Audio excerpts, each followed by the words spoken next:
नमस्कार, आप सभी का एक बार फिर से स्वागत है हमारे चैनल भक्ति ज्ञान में। आज सुनेंगे शरद पूर्णिमा की कहानी। एक साहूकार था, उसकी 2 बेटियां थीं। वो दोनों ही पूर्णिमा का व्रत करती थी। बड़ी बेटी हमेशा अपना व्रत पूरा करती और छोटी बेटी हमेशा व्रत को अधूरा छोड़ देती। साहूकार ने अपनी दोनों बेटियों का विवाह बड़ी धूमधाम से किया और कुछ समय के बाद दोनों गर्भवती हुई और दोनों ने बच्चों को जन्म दिया। बड़ी बेटी के तो पुत्र हुआ, लेकिन छोटी बेटी की संतान होते ही मर गई। इसके बाद जब भी छोटी बेटी को कोई संतान होती, वो होते ही मर जाती।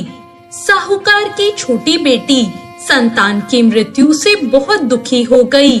उसने पंडितों से इसका कारण पूछा, तो पंडितों ने बताया कि तुम हमेशा अधूरा व्रत करती हो, इसके कारण तुम्हारी संतान नहीं बचती।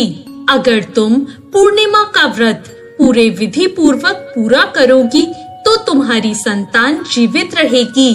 उसने पंडितों के कहे अनुसार पूर्णिमा का व्रत पूरे विधि पूर्वक पूरा किया।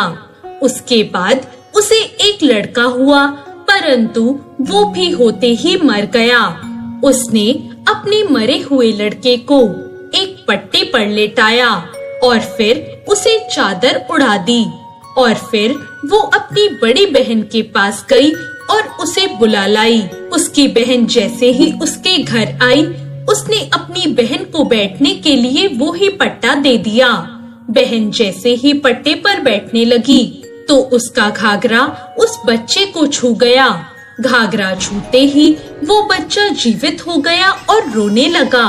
तब उसकी बड़ी बहन बोली, तू मुझ पर कलंक लगाना चाहती थी, मेरे बैठने से तेरा बच्चा मर जाता तो? तब छोटी बहन ने कहा, यह तो पहले से ही मरा हुआ था, तेरे पुण्यों से ये जीवित हो गया।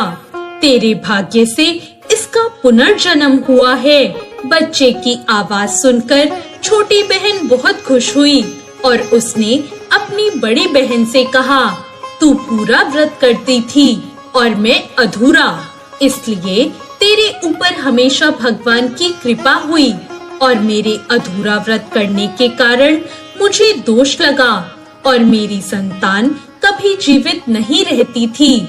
आज तेरे भाग्य से मेरी संतान जीवित हो गई। ये बात उसने राजा से कही और राजा ने पूरे गांव में ढिंडोरा पिटवा दिया कि जो कोई भी व्रत करे वो पूरा व्रत करे और अधूरा ना छोड़े। तो ये थी शरद पूर्णिमा की व्रत कथा। आपको ये कहानी कैसी लगी, कमेंट करके जरूर बताएं और साथ ही मेरे चैनल भक्ति ज्ञान को सब्सक्राइब करना ना भूलें। धन्यवाद।